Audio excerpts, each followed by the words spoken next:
morning, guys. Good to be back. Mate, so good to have you back and seeing you here healthy and sprightly. Well, that is the first order of business. We'll get the elephant in the room out of the way. How is the old ticker going? It's all good, yeah, 100% intact. A little scare a couple of weeks ago, but everything's reverted to normal and ready to go tomorrow. So we were chatting a bit about this off air during the song there, but when take us to the game when it actually happened. What were you feeling in the first quarter?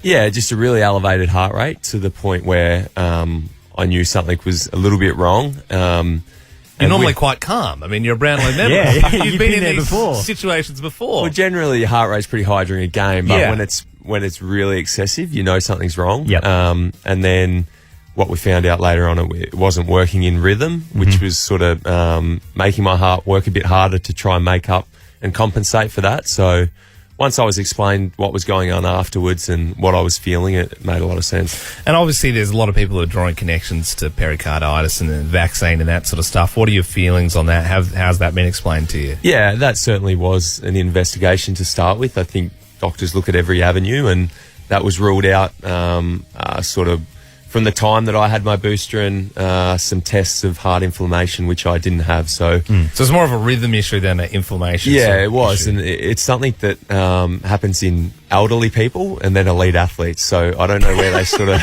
I don't get that because you do see these things, and we're so glad you're okay. But yeah, you have elderly people, and then someone like Christian Eriksen. Like I don't know if you saw in the Euros last year. Like he literally like collapsed on the field, and he's like one of the fittest people on the planet. Like he's an elite sportsman. He's happily like back playing again now, which is great. But yeah, it's a bit of a scary thing. But look, at least you're back 100%, and the boys are going to need you this weekend because it's been a rough start to the season, and especially after the success we're used to seeing from you guys. Now, Ollie, I think you're a pretty straight shooter. You know I'm a Port Adelaide diehard. What's happened this season? We're 5-0. Internally, what's happened? Like, what's the chat amongst the players? Like, do you know where it's gone wrong? Is it just what's going on? Yeah, there's a few certain things. I think we've lost our edge sort of around the contests and going forward. Our inside 50 conversion and conversion on goal has been really poor. So a couple of those factors together make it a big issue, and we're doing everything we can to sort of work through that. We've been missing some personnel that are pretty important to us. Obviously, Charlie up forward, not just kicking goals, but just creating a contest for our smalls. So there's a combination of issues at the moment, but we still think we've got plenty of upside and excited for the year. Do you know what, though? I mean, making prelims the last 2 years, the only thing cooler would just be a big comeback, right? Everyone's ruled you out. You get everyone going, they're no good. 5 games, and then just boom, you come back on this rager for the rest of the year, and then you go that extra mile, get to the MCG and take out the big dance. You talk about, the lacking that edge. I definitely think, it's also probably like a confidence thing. But then that's why I was so glad when you fought back in the second half of last week's game, because then I thought, okay, now they're starting to get the confidence that they can do it. If you just play that for the 4 quarters, easier said than done. But then you would have blown them away.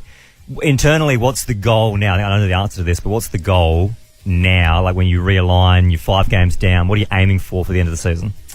Oh, we still want to play finals, obviously, and we understand the position we are, and it's unacceptable to not have a win at this stage. But we're still really optimistic of our group and our list going forward. Generally, in the past, our second halves of the season have been really strong. So we've sort of got to try and get on a bit of a run now and lead into the second half of the year, and anything's possible still. Yeah. Come back. I'm putting money on it. All right. Well, Port are playing at Adelaide Oval against West Coast tomorrow at 4 p.m.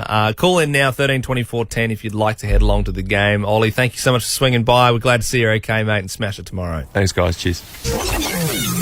Ben and Liam is a Nova podcast. For more great comedy shows like this, head to novapodcasts.com.au.